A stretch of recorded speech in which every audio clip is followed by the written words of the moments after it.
الحمد لله رب العالمين والصلاة والسلام على سيدنا ونبينا محمد وعلى آله وصحبه أجمعين وعلينا معاهم يا رب العالمين. اللهم تقبل منا ما كان صالحا وأصلح لنا ما كان فاسدا. ہم لوگ جنگ احزاب کی ہی اسٹڈی کر رہے تھے، تو اس میں ہم نے ایک لیکچر میں یعنی ابتدائی تیاریاں کس طرح سے تھیں اور کس طرح نبی صلی اللہ علیہ وسلم کو احزاب کی یعنی فوج کی خبر ملی اور آپ صلی اللہ علیہ وسلم نے ابتدائی کیا اسٹیپس لیے، ان پہ کچھ باتیں بتائی تھی اور ہم نے ایک میپ بھی آپ کے سامنے رکھا تھا اگر آپ کو یاد ہو تو، یہ والا میپ جو ابھی آپ کے سامنے اسکرین پہ ہے، تو ہم نے بتایا تھا کہ یہ وہ راستہ ہے جو ریڈ میں بنا ہوا ہے، جس کے تھرو جو ہے وہ جس کے کراس خندق کھودی گئی تھی، اور یہ دونوں سائڈ جو ہیں یعنی ویسٹ اور ایسٹ سائڈ مدینے کے، اس میں پہاڑ ہیں بہت بڑے بڑے، تو وہ پروٹیکشن نیچرل تھا، اور بیک سائڈ میں کئی فورٹس ہیں یعنی بنو نجار کے بھی، بنو قریظہ کے بھی فورٹس ہیں بیک سائڈ میں یعنی صدرن پارٹ آف مدینہ میں، ٹھیک ہے؟ تو چونکہ بنو قریظہ سے معاہدہ تھا کہ باہری کوئی بھی فوج اگر حملہ آور ہوگی تو انہیں دفاع کرنا ہے مسلمانوں کے ساتھ مل کے، تو اور بہت سارے یہاں پہ گھر اور تھے، اور پھر پیچھے بہت سارے کھجور کے باغات بھی تھے، تو نیچرلی بھی یہ ایریا جو ہے تھوڑا سا بیک سائڈ سے پروٹیکٹڈ تھا، صرف یہی جو ایریا ہے وہ ایکسپوزڈ تھا، جس میں بہت آسانی سے دشمن جو ہے مدینے میں داخل ہو سکتا تھا، جس کے لیے نبی صلی اللہ علیہ وسلم نے خندق کھدوائی تھی. اور میں نے بتایا تھا کہ نبی صلی اللہ علیہ وسلم کی پریپریشن میں ایک پوائنٹ یہ بھی شامل تھا کہ آپ بنو حارث کے محلات جو ہیں، محلات نہیں کہہ لیجیے بلکہ فورٹ جو ہیں ان کے قلعے جو ہوا کرتے تھے، اس میں نبی صلی اللہ علیہ وسلم نے بچوں اور عورتوں کو بھیج دیا، کیونکہ یہ جنگ جو ہے باقی جنگوں کے مقابلے میں ڈفرینٹ نوعیت کی تھی. یہ مدینے کے اندر جو ہے حملہ آور ہونے کی پاسبلٹی تھی دشمن کی، تو یہاں پہ بچوں اور عورتوں کے پروٹیکشن کے لیے آپ نے جو ہے فورٹس وغیرہ جو تھے اس کا استعمال کیا ہے. تو یہ پچھلی دفعہ ہم نے بیان کیا تھا. آج ہم آگے کے پوائنٹس کرتے ہیں کہ یعنی جنگ میں جو صورتحال تھی اس کو بیان کرتے ہیں. تو ایک چیز ہم نوٹ کرتے ہیں کہ جنگ احزاب میں خاص طور پہ رسول اللہ صلی اللہ علیہ وسلم نے جو فوج ہے اس کی اسپرٹ کو ریز کرنے کے لیے، ان کے حوصلوں کو بلند کرنے کے لیے جو ہے وہ ایک تو آپ خود اس میں یعنی شریک ہو رہے تھے، جو میں نے پچھلی دفعہ بیان کیا، اور ہر طرح کی قربانی و پریشانی جو ہے آپ بڑھ چڑھ کے جو ہے وہ عام فوجیوں سے زیادہ اٹھا رہے تھے، تو اس سے بھی عام فوج کا جو حوصلہ ہے وہ مضبوط ہوتا ہے. دوسری چیز ایک یہ ہو رہی تھی کہ اس میں آپ اشعار وغیرہ خوب پڑھ رہے تھے، اور عرب کے اوپر جو ہے شعر و شاعری کا بڑا اثر پڑتا تھا، یعنی اس زمانے میں بہادری اور ولولہ اور اس طرح کی جذبات کو وقتی طور پہ جگانے میں شعر کا بہت بڑا دخل ہوتا تھا. اور ہم نے پہلے بھی یعنی کئی لیکچرز میں اور بالکل ابتدائی زمانے میں خاص طور پہ یہ بات بتائی ہے یعنی اس سیریز میں، کہ جس طرح ہمارے زمانے میں کوئی بھی چیز وائرل ہو جاتی ہے یا کوئی ایسی چیز ہو جاتی ہے یا کچھ بھی یعنی کوئی سانگ یا اس طرح کی چیزیں مشہور ہو جاتی ہیں، تو اس کا اثر جو ہے لوگوں کے عام ذہنوں پہ بہت پڑتا ہے. تو عرب میں شعر و شاعری کا عام طور پہ رواج بہت زیادہ تھا، اور ان کے تھاٹ پروسیس پہ، ان کے جوش پہ، جذبے پہ شعر کا بہت اثر پڑتا تھا. تو آپ صلی اللہ علیہ وسلم بھی اس موقع پہ جو ہے وہ، حالانکہ آپ نے جب بھی اشعار پڑھے ہیں تو آپ کے نے خود یعنی آپ خود شاعر نہیں تھے، تو آپ کسی دوسرے کے ہی اشعار پڑھتے تھے، ٹھیک ہے؟ دوسری یہ کہ صحابہ کو بھی آپ نے اس چیز کے لیے انکریج کیا ہوا تھا، اور ہم بعد کی جنگوں میں بھی یعنی خود رسول اللہ صلی اللہ علیہ وسلم کے بعد جتنی جنگیں ہوئی ہیں، سیدنا صدیق اکبر کے زمانے میں اور حضرت عمر رضی اللہ عنہ کے زمانے میں، پھر بعد میں حضرت عثمان رضی اللہ عنہ کے زمانے میں، تو ہم دیکھتے ہیں کہ ان جنگوں میں جب بھی جو ہے اہل کفر کے ساتھ مقابلہ آرائی ہوئی ہے، تو مسلمانوں میں شعر کہنا اور بآواز بلند جو ہے جوشیلے اشعار کہنے کا رواج رہا ہے، ٹھیک ہے؟ اس سے کیا ہوتا ہے، وقتی طور پہ فوج کا جوش و جذبہ بلند ہوتا ہے، بہادری کی کلمات کہے جائیں تو اس سے ایک بہادری کے جذبات پیدا ہوتے ہیں، ہے نا؟ اس کا ایک کلچرل یعنی کونوٹیشن ہوتا ہے، اور اس کا سائیکلوجیکل افیکٹ ہوتا ہے. تو اس وجہ سے بھی ہم دیکھتے ہیں کہ صحابہ کرام کے حوصلوں کو بلند کرنے کے لیے اور آپ صحابہ کی ہمت کو بڑھانے کے لیے جو ہے یعنی زور زور آواز سے صحابہ بھی اور خود نبی صلی اللہ علیہ وسلم بھی اشعار پڑھ رہے ہیں اس جنگ کے اندر. دوسری ہم ایک طرف یعنی ہمیں اس حقیقت کو ذہن میں رکھنا چاہیے کہ انتہائی گرمی کا زمانہ ہے، اور مکہ کی اور مدینے کی جو گرمی گرمی ہوتی ہے وہ اندازہ ہم لوگ یہاں نہیں کر سکتے. جو لوگ وہاں جاتے ہیں پھر ان کو اندازہ ہوتا ہے کہ اتنی سخت گرمی ہوتی ہے. بہت یعنی اب تو انسان وہاں جاتا ہے تو پریشانیاں بہت طرح کی نہیں ہوتی ہیں کیونکہ یہ ہر چیز ایئر کنڈیشن ہے، لیکن نبی صلی اللہ علیہ وسلم وغیرہ کے زمانے میں آپ تصور کیجئے کہ بالکل تپتی ہوئی دھوپ اور تپتی ہوئی ہوا جو ہے وہ ہوتی تھی، ہر قسم سے صحابہ جو ہیں وہ ان کی ڈائٹ ویسی نیوٹریشس تو نہیں ہوتی تھی جتنا اچھا کھانا ہم کھاتے ہیں، ان کا پیٹ بھی اس طرح نہیں بھرا ہوتا تھا ہر وقت جس طرح ہمارا بھرا ہوتا ہے، نہ ان کے پاس کوئی انرجی بوسٹر تھا یا اس طرح کی چیزیں، نہ وہ ان کے پاس یعنی بہت ہی بیسک چیز جو ریکوائرڈ ہوتی ہے، چلیے انسان بغیر کھانے کے محنت کر سکتا ہے، لیکن اگر اسے پانی نہیں مل رہی ہے شدت گرمی میں تو محنت کرنا اور مشکل ہے۔ یہ ساری فزیکل یعنی ایک کے بعد ایک جو ہے آزمائش تھی، پانی کی بہت قلت، ساری چیزیں آپ جانتے ہیں، تو ایسے ماحول میں اتنا مشکل کام کرنا اور دن بھر جو ہے وہ کھدائی کا کام کرنا، یہ کوئی آسان کام نہیں تھا۔ اس پر سے ہم دیکھتے ہیں کہ صرف یہ فزیکل لیبر کا معاملہ نہیں تھا بلکہ سائیکلوجیکلی بھی اتنی بڑی فوج جو ہے جمع ہو رہی تھی، اور 10,000 کی فوج جو ہے حملہ آور ہونے والی تھی مدینے پہ، تو انسان ہونے کے ناطے ان کے ذہنوں پہ بھی اس کا اثر پڑ رہا تھا۔ تو تیسری ایک اہم بات یہ ہے کہ بنو قریظہ کی طرف سے بھی اطمینان نہیں تھا، تو عورتوں اور بچوں کے سیکیورٹی کا بھی ایک مسئلہ ذہن پہ کافی یعنی صحابہ کے ذہن پہ تھا۔ تو اور بہت ساری وجوہات کے بنا پہ ہم دیکھتے ہیں کہ یہ بڑی سخت آزمائش کی جنگ ہے نا، اور بہت اس میں جو ہے آزمائے گئے ہیں صحابہ کرام۔ تو ان ساری چیزوں میں ہم دیکھتے ہیں کہ نبی صلی اللہ علیہ وسلم جو ہے خاص طور پہ اس بات کا اہتمام کرتے ہیں کہ فوج کے حوصلے بلند رہیں اور ان کو خوشی کے موقع دیے جائیں، یعنی ان کو خوش ہونے کا موقع دیا جائے۔ چنانچہ کئی اشعار جو ہیں جو آپ دہراتے تھے اور صحابہ بھی آپ کے ساتھ دہرا رہے ہیں، ان میں سے ایک یہ ہے جو میں آپ کے سامنے پڑھ کے سناتا ہوں: اللہم لولا انت مہتدینا، کہ اللہ اگر آپ نہیں ہوتے تو ہم ہدایت نہیں پاتے۔ ٹھیک ہے، ترجمے میں وہ بات یعنی نہیں ہے، لیکن جب انہی اشعار کو بآواز بلند پڑھا جائے مجمع کے اندر اور تمام لوگ ان اشعار کے معنی اور مفاہیم کو سمجھ رہے ہوں، تو ایک دوسرے طرح کا ایفیکٹ جو ہے پیدا ہوتا ہے ترنم کے انداز میں، اور ذرا ایک جوشیلے انداز میں اگر ان باتوں کو پڑھا جائے تو جو لوگ اہل ذوق ہوتے ہیں ان پہ اثر پڑتا ہے۔ تو اللہم لولا انت مہتدینا، اے اللہ اگر آپ موجود نہ ہوتے، آپ نہ ہوتے تو ہم ہدایت نہ پاتے، ولا تصدقنا ولا صلینا، نہ ہم صدقہ دیتے نہ نماز پڑھتے، فانزل سکینت علینا وثبت الاقدام ان لقینا، کہ اللہ تعالیٰ لہٰذا آپ ہم پہ سکینت نازل فرما دیجئے، وثبت الاقدام ان لاقینا، اور ہمارے قدموں کو جما دیجئے اگر ہمارا مقابلہ دشمن سے ہو جائے تو، ان الاولی قد بغوا علینا وان ارادوا فتنة ابینا، تو اے اللہ تمام عرب جو ہیں وہ ٹوٹ پڑے ہیں مل کے ہمارے اوپر، تو وَإِنْ أَرَادُوا فِتْنَةً، اور انہوں نے فتنے کا ارادہ اگر کر لیا ہے تو ہم نے بھی انکار کیا ہے، یعنی ہم یعنی ان کے اس فتنے کے ارادے کو توڑنے کا ارادہ کر چکے ہیں، یا ان کے اس فتنے کے ارادے سے موافقت نہ کرنے کا ارادہ کر چکے ہیں۔ اب ظاہر ہے ترجمے میں تو یعنی وہ بات رہی ہی نہیں، لیکن یعنی اس طرح کے کلام جو ہے نبی صلی اللہ علیہ وسلم سے مروی ہے، اور آپ صلی اللہ علیہ وسلم نے ان مواقع پہ پڑھا ہے۔ چنانچہ حضرت انس رضی اللہ عنہ روایت کرتے ہیں کہ اللہ کے نبی صلی اللہ علیہ وسلم کے اصحاب جو ہیں وہ بھی جوش میں آتے تھے دوران کام، تو وہ بھی یعنی بعض اشعار پڑھتے تھے، ان میں سے ایک یہ ہے: نحن الذین بایعوا محمدا علی الاسلام ما بقینا ابدا، کہ ہم تو وہ لوگ ہیں جنہوں نے محمد صلی اللہ علیہ وسلم سے عہد کیا ہے، بیعت کی ہے، علی الاسلام، اسلام کے اوپر، ما بقینا ابدا، اور جب تک ہم باقی رہیں گے ہم نے یہ بیعت کر رکھی ہے محمد صلی اللہ علیہ وسلم سے۔ ٹھیک ہے، تو اللہ کے نبی صلی اللہ علیہ وسلم نے جب انصار و مہاجرین کا جوش و خروش دیکھا ہے تو بعض موقع پہ آپ نے پھر دعا بھی دی ہے انصار و مہاجرین کو، اور وہ الفاظ کچھ یوں مروی ہیں: اللہم لا عیش الا عیش الآخرہ، اللہم لا عیش الا عیش الآخرہ فاغفر للانصار والمہاجرہ۔ یہ بہت مشہور شعر ہے جو آپ یعنی یہ بہت کامن ہے، جو آپ نے شاید آپ میں سے کچھ لوگوں نے سنا بھی ہو: اللہم لا عیش الا عیش الآخرہ، کہ اللہ کوئی عیش نہیں ہے، کوئی نعمت نہیں ہے، کوئی عیش والی چیز نہیں ہے سوائے وہ جو آخرت میں ہے، یعنی آخرت کے عیش کے سوا کوئی عیش نہیں ہے۔ فاغفر للانصار والمہاجرہ، تو اے اللہ انصار و مہاجرین کی مغفرت فرما دیجیے۔ ٹھیک ہے،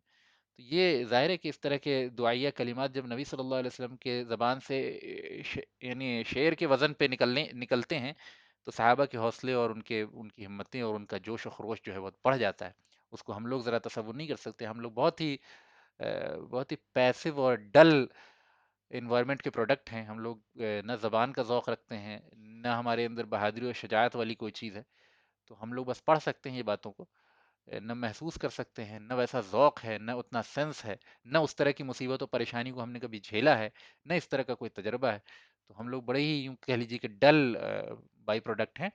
اس کے باوجود جو ہے وہ برکت کی خاطر ان چیزوں کو پڑھتے ہیں اور سمجھنے کی کوشش کرتے ہیں، اور امید رکھتے ہیں کہ اللہ تعالیٰ ان پڑھنے کی وجہ سے کچھ ذوق پیدا کر دے، کچھ شجاعت پیدا کر دے، کچھ بہادری پیدا کر دے، کچھ اسلام کے خاطر کرنے کا جذبہ پیدا کر دے، ہے نا؟ تو یہ ہم دیکھتے ہیں کہ نبی صلی اللہ علیہ وسلم نے جو تھرڈ پوائنٹ آپ کے سامنے اسکرین پہ ہے کہ raising the spirit of army and giving glad tidings, ہے نا، اشعار کے تھرو جو ہے وہ دعائیں دعائیہ اور کلمہ کہنا اور بشارت دینا اور آرمی کے یعنی فوج کے حوصلے کو بلند یعنی مضبوط کرنا، یہ بھی ہم نبی صلی اللہ علیہ وسلم کے ذریعے دیکھتے ہیں۔ دوسری ایک اور چیز ہم دیکھتے ہیں کہ نبی صلی اللہ علیہ وسلم عام طور پہ اپنی یعنی صحابہ کی اور فوج کی ضرورت وغیرہ کا خیال رکھتے تھے۔ ایک اچھا لیڈر جو ہوتا ہے وہ جو زمینی سطح پہ پریکٹیکل لیڈر ہوتا ہے، بہت سمجھدار لیڈر ہوتا ہے، جو واقعی لوگوں کو لیڈ کرنا جانتا ہے، وہ لوگوں کی ضرورت کو اگنور نہیں کرتا ہے۔ اس سے پہلے ہم بہت سے مقامات پہ اس بات کی نشاندہی کر چکے ہیں کہ لوگوں کی ضرورت کو سمجھنا ایک قائد کی ذمہ داری ہے۔ جو آدمی جتنا زیادہ خیالی تصورات میں رہے گا اور لوگوں کے حقائق کو نہیں سمجھے گا، لوگوں کی ضرورتوں کو نہیں سمجھے گا، لوگوں کی مجبوریوں کو نہیں سمجھے گا، لوگوں کی نفسیات کو نہیں سمجھے گا، اس کی باتیں جو ہے اس کی باتیں لوگوں کے دل میں نہیں اتر سکتی۔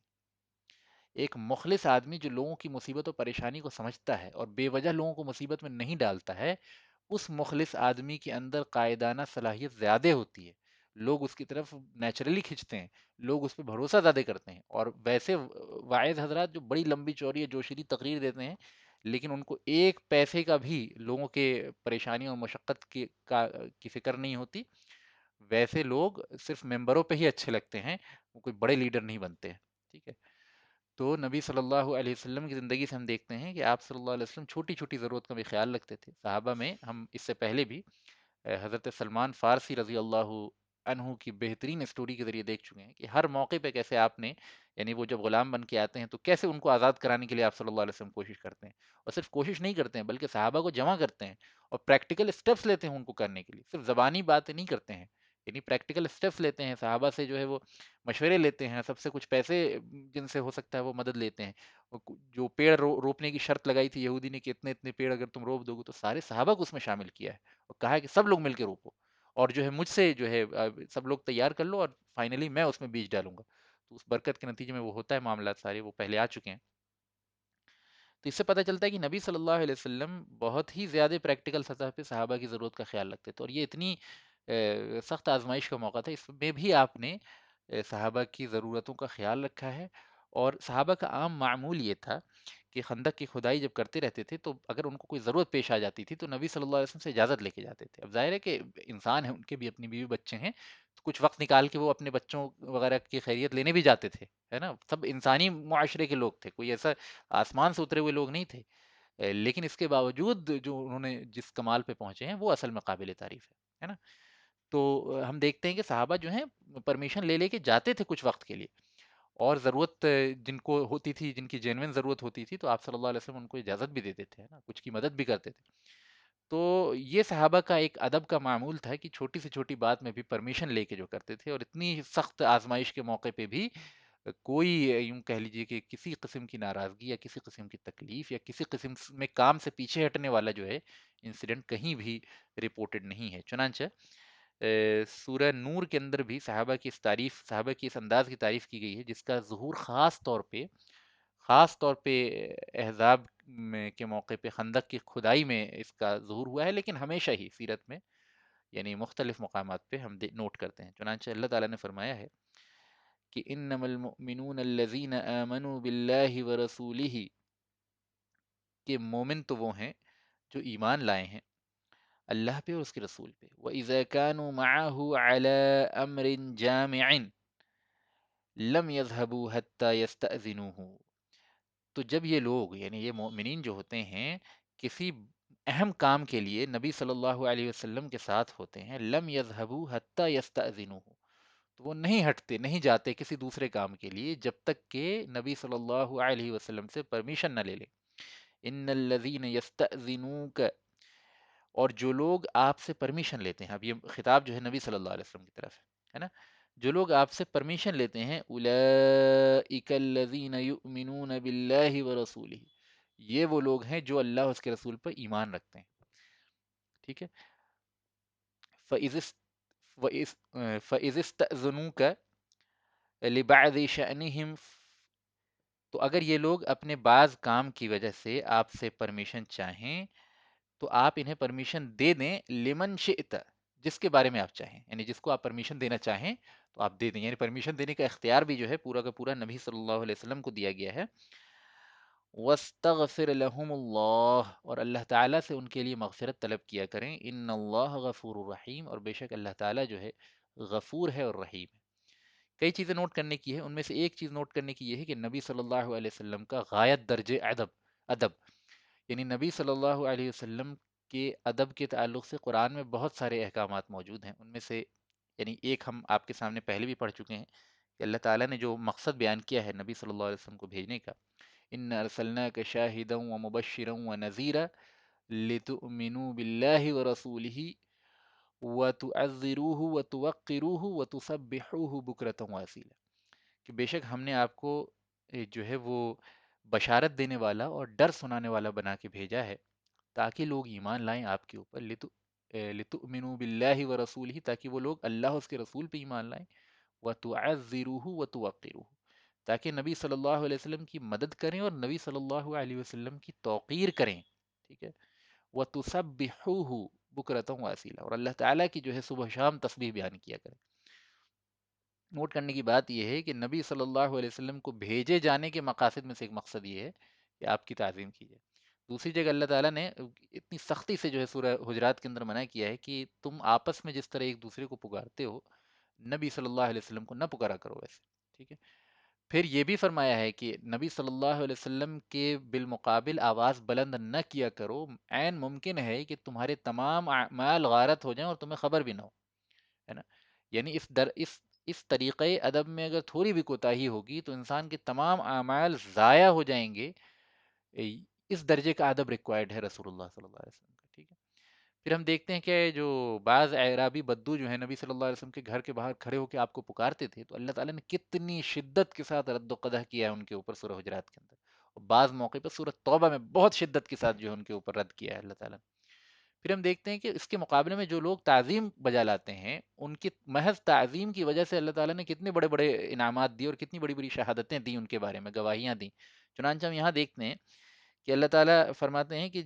جو ایمان والے لوگ ہیں نا، جو کسی اہم کام میں آپ کے ساتھ ہوتے ہیں اور انہیں کہیں جانا ہوتا ہے تو آپ سے اجازت لیتے ہیں، ہے نا،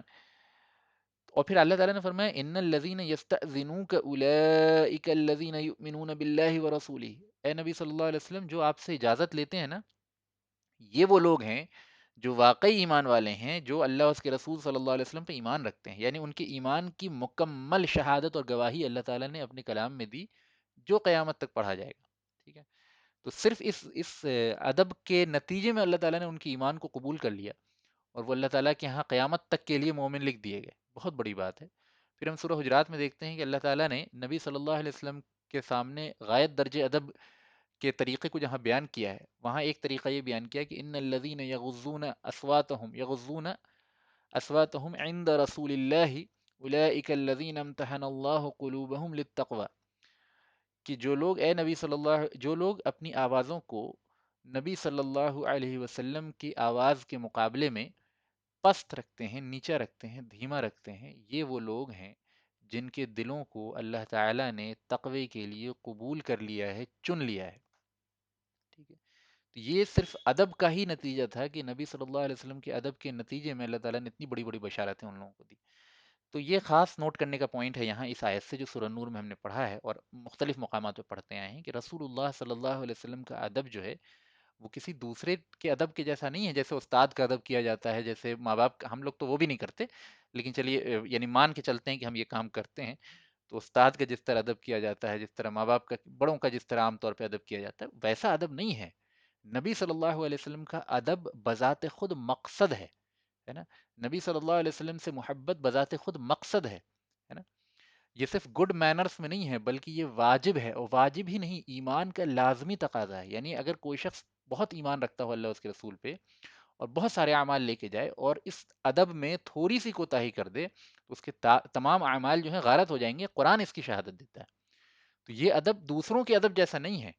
اس بات کو سمجھ لیجئے بہت اچھے طریقے سے کہ رسول اللہ صلی اللہ علیہ وسلم کی تعظیم اور آپ صلی اللہ علیہ وسلم کے بارے میں گفتگو کرنا یہ عام کسی بڑے انسان کے بارے میں گفتگو کرنے جیسا نہیں ہے نا، اس فرق کو سمجھنا بہت ضروری ہے۔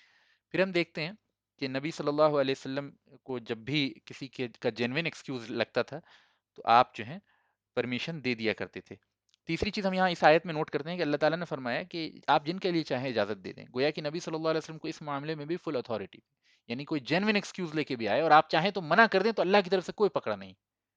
ٹھیک ہے؟ یہ پوزیشن کس کو مل سکتی ہے؟ آپ ذرا تصور کیجئے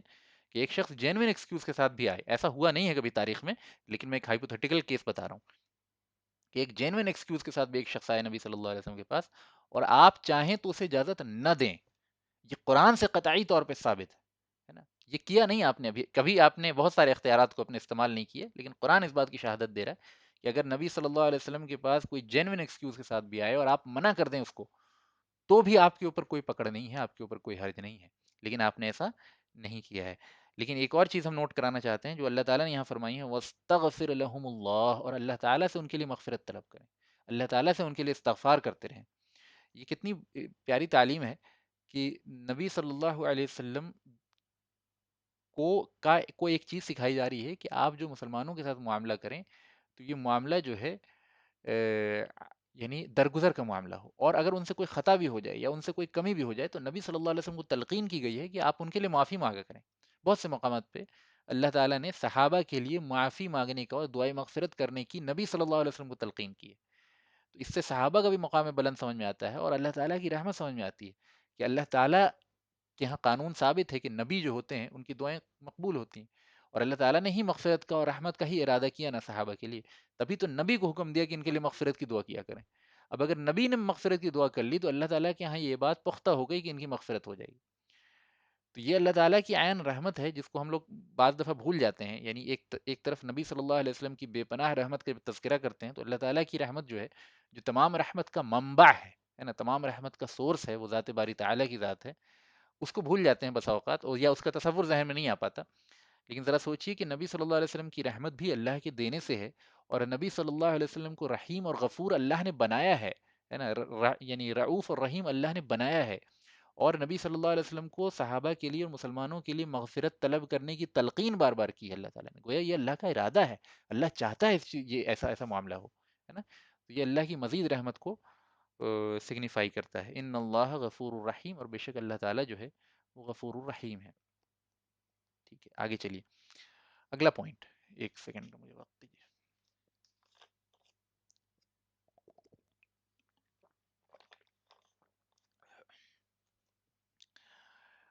نیکسٹ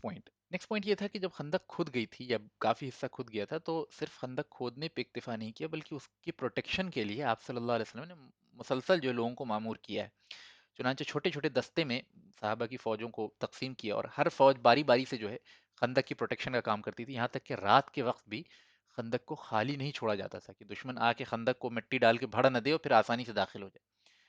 ہے نا؟ تو یہ سارے ایفرٹ جو ہیں وہ ضائع نہ ہو جائے، تو اس لیے آپ صلی اللہ علیہ وسلم نے مختلف یعنی بٹالینس میں بانٹا تھا، اور وہ آلٹرنیٹ کر کے رات میں بھی پہرا دیا کرتے تھے۔ چنانچہ بعض روایتوں میں آتا ہے کہ حضرت علی رضی اللہ عنہ نے بھی جو ہے رات میں پہرا دیا ہے، اور بعض دوسرے صحابہ نے بھی۔ عباد بن بشر کی قیادت میں انصار کی ایک جماعت ہر رات رسول اللہ صلی اللہ علیہ وسلم کی حفاظت پہ بھی معمور تھی، تو ایک طرف نبی صلی اللہ علیہ وسلم کی حفاظت بھی صحابہ کیا کرتے تھے رات کے وقت، اور ایک جماعت ہوتی تھی جو خندق کی حفاظت کرتی تھی،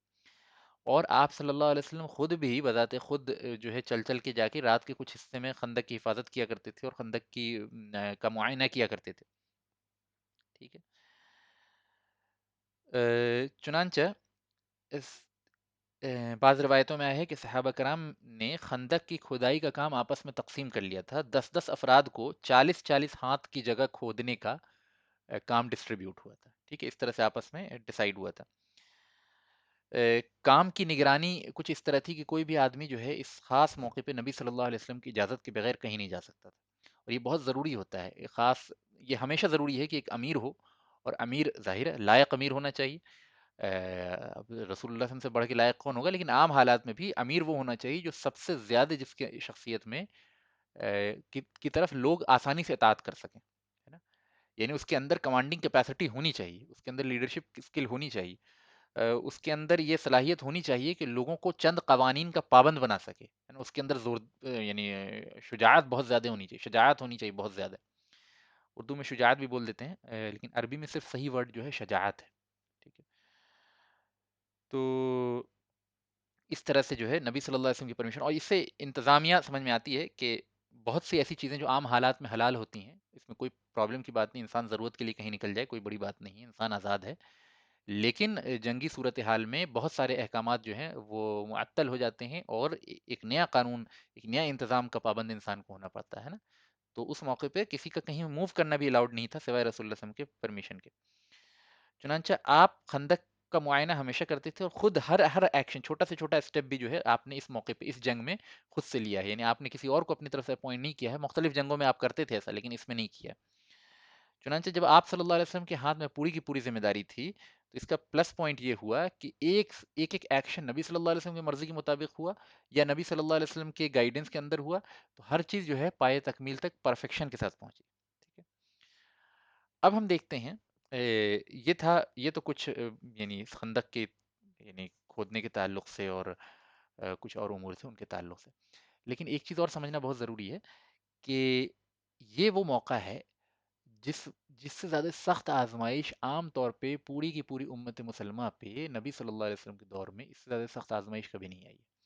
کیونکہ اتنی بڑی فوج آ رہی تھی، اور انٹرنل کانفلکٹس، یعنی بنو قریظہ سے جو ایک ٹریچری کا ڈر تھا، ان کی طرف سے جو دغا بازی کا خوف تھا، وہ مسلسل جو ہے وہ مسلمانوں کو اڑتی اڑتی خبریں آتی رہتی تھی کہ بنو قریظہ نے آج دغا بازی کر دی، کل دغا بازی کر دی. اس طرح سے خبریں اڑنی شروع ہو گئی تھیں. کچھ اس کے یعنی کچھ اس کے سائنس بھی دکھنے لگے تھے. جب یہ باتیں ہونے لگیں تو نبی صلی اللہ علیہ وسلم نے تحقیق کے لیے بھیجا. لیکن یہ بنو قریظہ کی طرف سے بدعہدی ہوئی کیسے، اس کو سمجھنا بہت ضروری ہے. کیونکہ بنو قریظہ کا جو لیڈر تھا نا، اس کا نام تھا کعب بن اسد. کعب بن اسد یہ یہودیوں کا تیسرا قبیلہ ہے، اگر جو لوگ جن کو یاد نہیں ہے. پہلا قبیلہ یعنی میجر قبیلے بنو قینقاع، بنو نذیر اور بنو قریظہ، یہ تین میجر قبیلے تھے. ان میں سب سے اسٹرانگ قبیلہ جو تھا نا وہ بنو قینقاع تھا،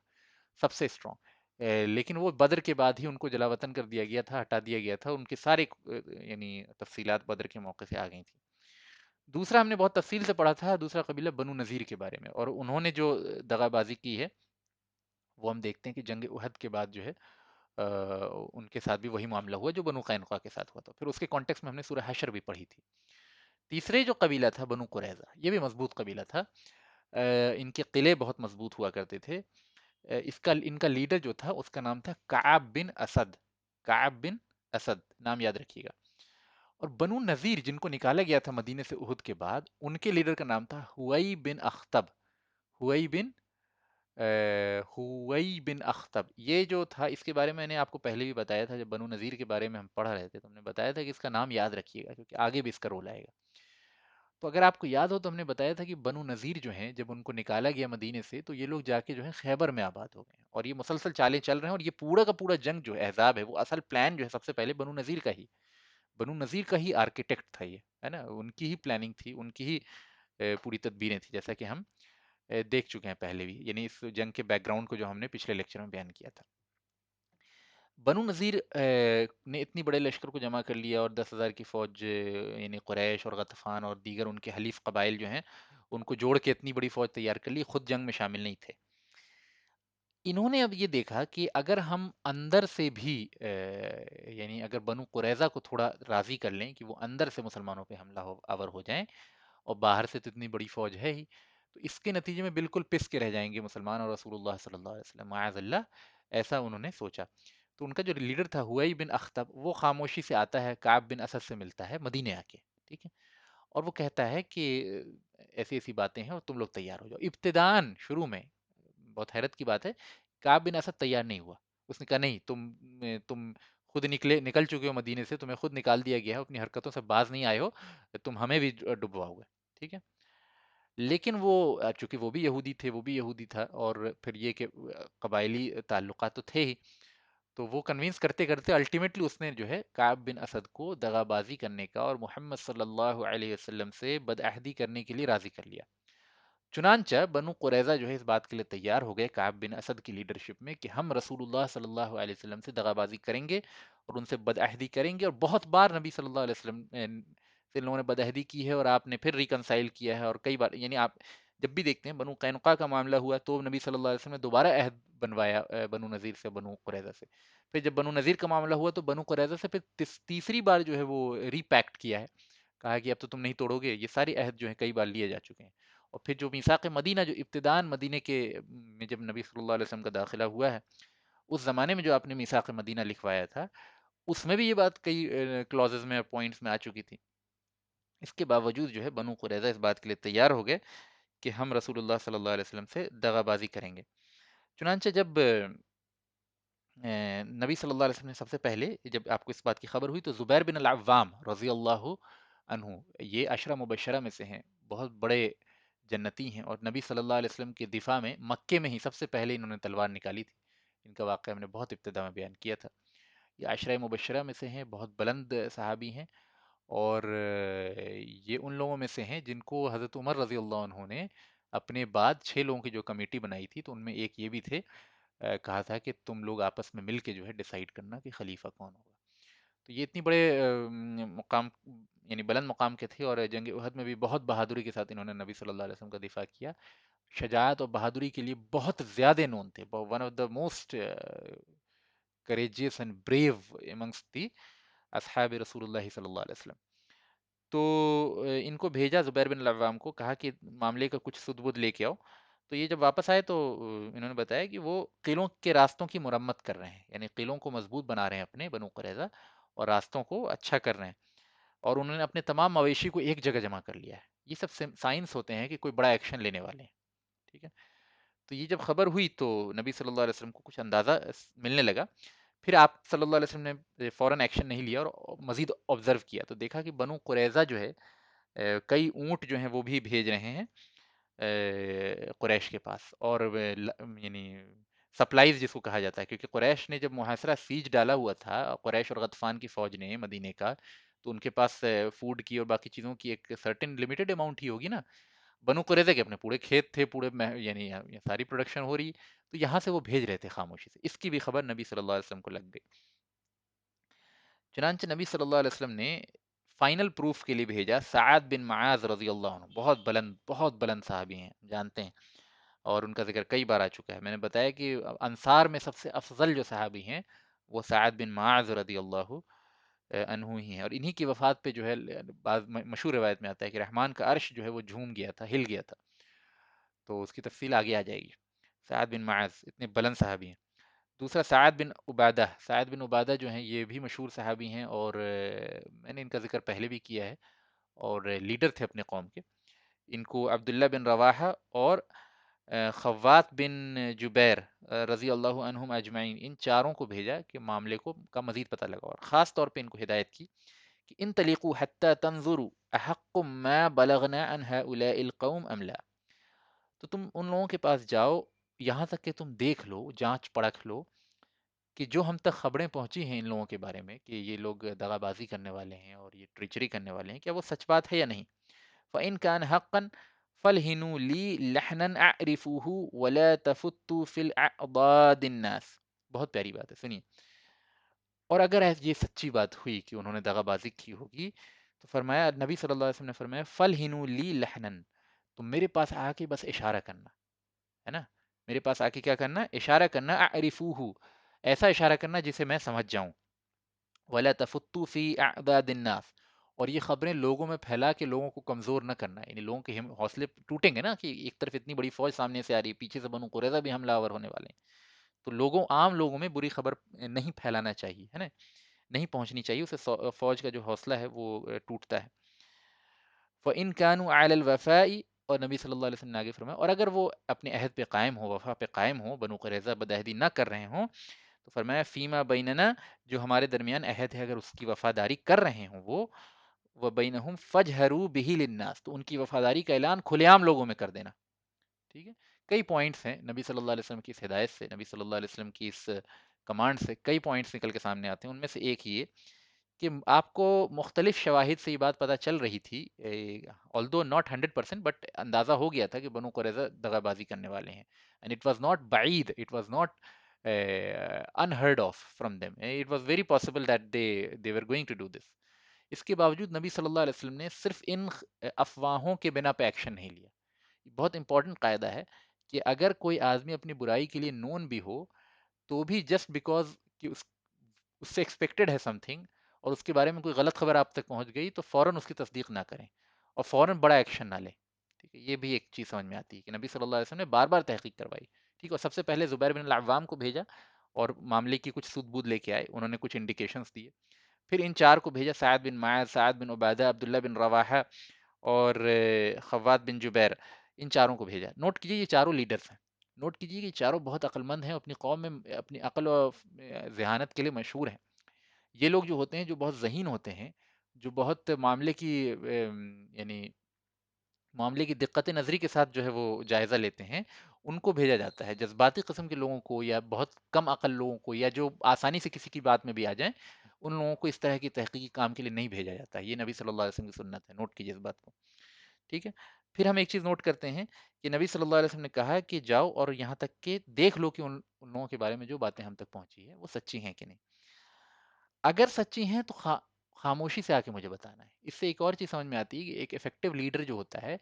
وہ فوج کے حوصلے اور فوج کے مورل اسپرٹ کا بہت دھیان رکھتا ہے نا. یہ خبر اگر عام لوگوں میں شائع ہو جاتی تو عام لوگ پھر کیا سے کیا بنا دیتے اس بات کو. یہ ہر زمانے میں ہوتا ہے. یعنی انسان، عام لوگ چاہے تقوی میں بہت بلند مقام پہ پہنچ جائیں، عام لوگ بہت ذہین نہیں ہوتے. یعنی the majority of people are not very very intelligent.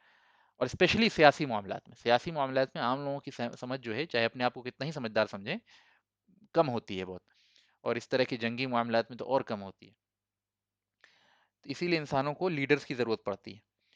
تو نبی صلی اللہ علیہ وسلم نے کہا کہ عام لوگوں کی ہمتوں کو نہ توڑنا اس بات کو اعلان کر کے، بلکہ خاموشی سے آ کے مجھے اشارہ کرنا ہے. اس سے ایک اور چیز سمجھ میں آتی ہے کہ نبی صلی اللہ علیہ وسلم نے یہ نہیں بتایا کیا اشارہ کرنا ہے، فرمایا ایسا اشارہ کرنا جسے میں سمجھ جاؤں. تو آپ صلی اللہ علیہ وسلم کو ان حضرات کے انٹیلیجنس پہ اتنا بھروسہ تھا کہ آپ جانتے تھے کہ یہ جو اشارہ کریں گے موقع کی مناسبت سے ہوگا. ٹھیک ہے. اور پھر فرمایا کہ اگر اچھی خبر ہو، یعنی انہوں نے واقعی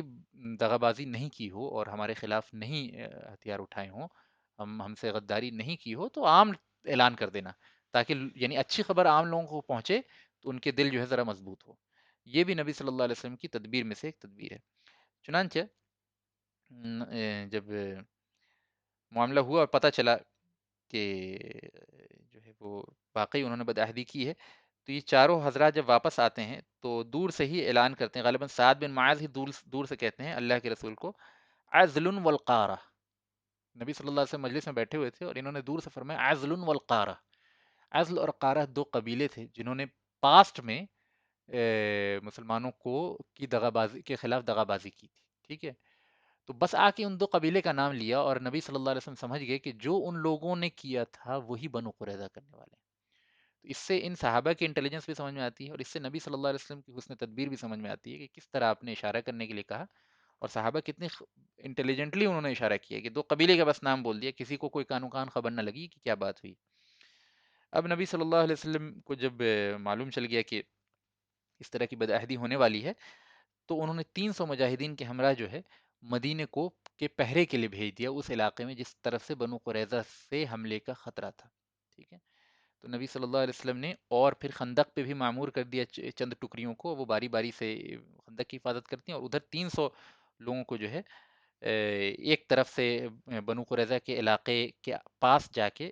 یعنی ڈپلوائے کیا اور کہا کہ وہیں پر ہو، اور کہا بآواز بلند جو ہے تکبیر کہتے رہنا تاکہ بنو قریظہ پر روب قائم.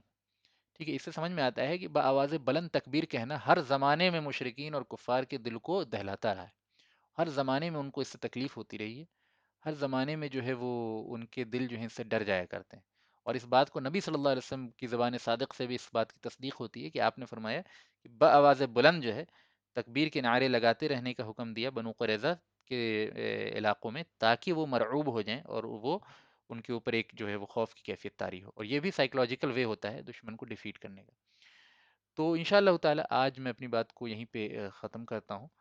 جو نیکسٹ لیکچر میں ہم اسی میں آگے کنٹینیو کریں گے کہ کس طرح سیج جو ہے انٹینسیفائی ہوتی ہے، اور کچھ آیتیں ہیں جو اس تعلق سے ہیں، اور کس طرح اہل ایمان کا امتحان ہوتا ہے،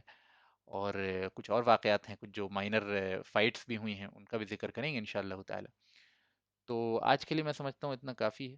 یہیں پہ میں اپنی بات کو روکتا ہوں۔ اللہ تعالیٰ سے دعا ہے کہ اللہ تعالیٰ اس مجلس کو قبول کرے، جو اس میں خطا ہو گئی اللہ تعالیٰ اس کو معاف کرے۔ وصلی اللہ تعالی علی نبینا محمد وعلی آلہ وصحبہ اجمعین۔ انشاءاللہ اب آپ لوگوں کے سوال جو ہے ٹاپک سے ریلیٹڈ ہوں گے وہ لے لوں گا۔